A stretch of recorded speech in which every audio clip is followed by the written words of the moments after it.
네, 최기상 의원님 감동적인 질의였습니다. 다음은 더불어민주당 이소영 의원님, 배당 분리 과세 때문에 이리 오셨죠? 아니요, 뭐 꼭 그렇진 않고 국가 경제 전반에 대해서 좀 배우고 싶어서. 의원님께서 아까 질의하실 때 제가 이렇게 옆에서 이렇게 살짝 보니까 막 되는 것 같은데 한번 질의해 주시기 바랍니다. 네, 뭐 예상하신 질의는 오늘 하지 않을 거고요. 오늘 그래요? 첫 회의니까요. 제가 기대했는데. 그동안 국토위 활동을 하면서 이제 부동산 문제에 대해서 나름 관심을 가지고 고민들도 같이 해왔는데 오늘 기재위 와서 첫 회의니만큼 평소에 가지고 있었던 질문을 좀 몇 가지 드려보고 싶습니다. 먼저 한은 총재님께 질문 좀 드리고 싶은데요. 이게 뭐 답이 있는 질문은 아니고 답답하실 거 알면서 이제 질문 드리는 건데, 이제 저도 부동산 공급 대책이나 뭐 전세 사기 대책, 미분양 대책, 뭐 각종 갖가지 이제 대책들을 쭉 지켜봐 왔는데 작년부터 부동산 시장이 심상치 않았던 거는 사실이고 하는 업무 보고 자료에도 자세히 지적이 되어 있더라고요. 그래서 서울 지역 중심으로 지금 주택 가격 과열 양상이 작년부터 이제 감지돼 왔고, 다행히 6.27 대책 발표되면서 급한 불은 껐다는 평가들이 있는데 그것 또한 2달 정도 지나니까 좀 약발이 조금씩 약해지고 있는 것 같습니다. 그래서 최근에 보니까 8월 11일 조사 KB 자료 기준으로 보면은 이제 주간 상승률 높은 구가 이제 벌써 0.46%까지 올라왔고, 전년 말 대비 상승률도 높은 곳이 14%, 13% 이렇더라고요. 그래서 이제 조금 위태로운 상황인 것 같은데, 총재님 한국은행 수장이시기도 하고 또 금리 결정하는 금통위 위원장이셔서 아마 이제 고민이 많으실 거라고 생각이 되는데, 지금 좀 시급하게 필요한 정책이 뭐라고 생각하십니까? 제가 이소연님 좋은 질문해 주셨는데 제가 금통위가 다음 주에 있어서 네. 제가 어떤 발언을 하면 시장에 미치는 영향에 있어서 자세히 말씀 못 드리겠습니다. 이해합니다. 예, 네. 저는 지금 말씀하신 수요와 공급 외에 서울로 집중되는 그 유입을 네. 막는 정책도 같이 일어나야 된다고 생각합니다. 네, 구조적으로는 그렇죠. 지난달이죠. 7월 10일 날 이제 금통위 결정문을 보니까 향후 통화 정책은 이제 성장 하방 리스크 완화를 위해서 금리 인하 기조를 이어나가는데 여러 정책 상황 변화와 물가 흐름이나 이런 것들을 이제 점검하면서 하겠다 이렇게 적혀 있더라고요. 그래서 제가 이제 이걸 읽었을 때는 금리 인하는 해야 되는 상황인데 성장률 때문에 그로 인한 부동산 가격 상승이나 가계부채 증가나 이런 것들이 우려돼서 솔직히 못하고 있는 상황이다. 이제 이런 말씀으로 읽혔고요. 답변을 안 주셔도 되고. 시기를 조정하고 있습니다. 네, 그래서 이제 지금 금리를 내리자니까 주택 가격이 걱정이고 또 금리를 동결하자니 성장률이 걱정이 이제 그런 딜레마 상황이시라고 보이고요. 어쨌든 이제 금리 결정하는 데 있어서 주택 가격이 좀 큰 영향을 미칠 수밖에 없는 건데 여기에 대해서 좀 의견을 말씀해 달라고 하면 말씀이 어려우시겠죠? 아니, 원칙적으로 말씀드릴 수 있습니다.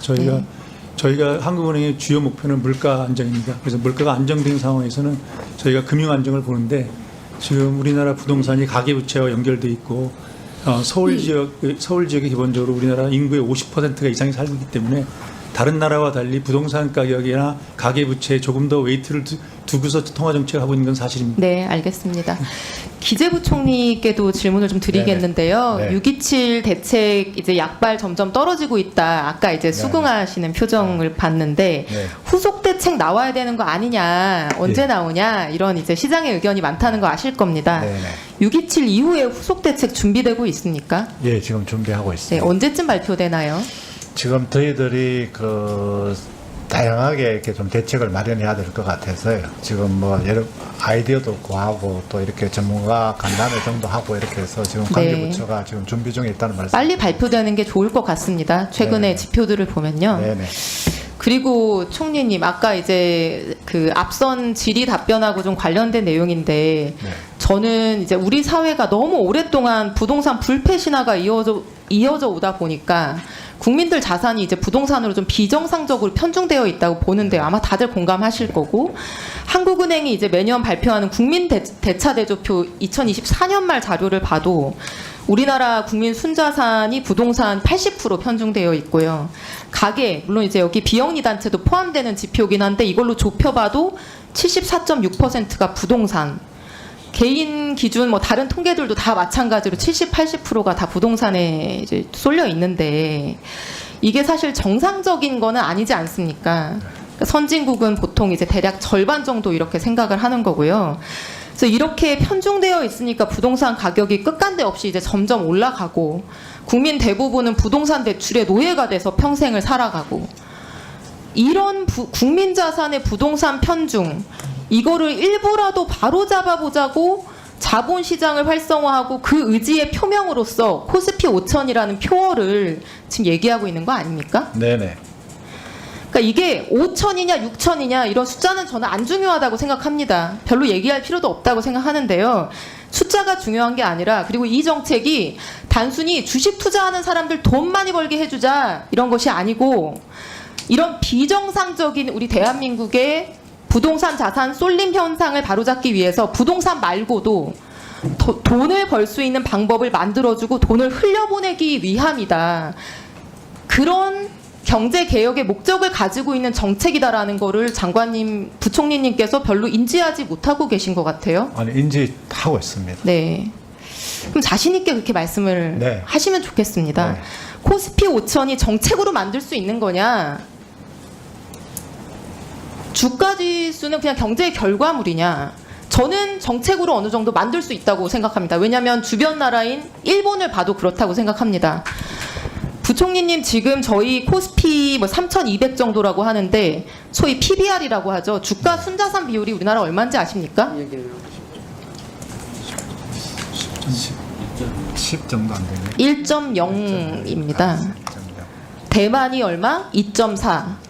일본이 1.6. 브라질, 태국도 1.6, 1.7. 신흥국 평균이 1.8입니다. 근데 우리나라는 기업들이 가지고 있는 자산보다도 주가가 너무나 못 미쳐서 1.0밖에 안 됩니다. 근데 이거를 뭐 옆나라 일본인 1.6만큼만 높여도 코스피 지수가 얼마가 되는지 아세요? 5,100입니다. 근데 왜 안 됐느냐? 우리나라 기업들이 배당을 더럽게 안 하거든요. 여러 요인도 있지만 가장 불리한 선택지라서 배당을 할 이유가 없습니다. 그리고 더러운 짓을 해서 다 기업의 성과를 빼먹고 주주들한테 주지 않거든요. 누가 투자를 하겠습니까? 그래서 국민들까지 국장 탈출했던 거 아닙니까? 이제 이런 것들만 바로잡아도 자본시장이 성장할 수 있기 때문에 그런 것들을 바로잡는 정책을 하자고 하는 것이고요. 1분 더 주세요. 네. 네. 그런데 지금 정부의 그 정책으로 너무나 저평가되어 있는 눌려있는 코스피가 앞으로 정상화될 수 있을 것이다라고 하는 국민들의 기대가 굉장히 큰데 7월 이후에 정부의 정책적 노력이 실종됐습니다. 기재부 업무보고 자료에도 소위 말하는 코스피 5천이라는 표어로 대변되는 과감한 자본시장 활성화 노력 이런 것들이 거의 드러나 있지 않아요. 제가 정부의 세제 개편안, 특히 배당소득세 개편이 죄송한 말씀이지만 얼마나 엉터리로 만들어져 있는 정책인지는 앞으로 제가 기재위 왔으니까 차차 말씀드리겠는데요. 우리 새로운 정부가 자본시장 활성화를 추진하는 것은 저속한 가벼운 부자 되세요 구호를 남발하는 것이 아니라 우리 국민들이 부동산의 노예가 되지 않고 균형 잡힌 경제 생활을 할 수 있도록 하는 굉장히 중요한 정책이라는 점을 부총리께서 명심하고 강조해 주셨으면 합니다. 예, 의원님 말씀에 저도 전적으로 공감하고 있고요. 지금 한국 경제가 사실은 이제 부동산에 너무 과도하게 이렇게 익스포즈되어 있는 부분은 사실은 한국 경제 리스크입니다. 그래서 그런 부분에 그 비중을 줄이고 자본시장 가야 된다는 게 동감을 하고 있고요.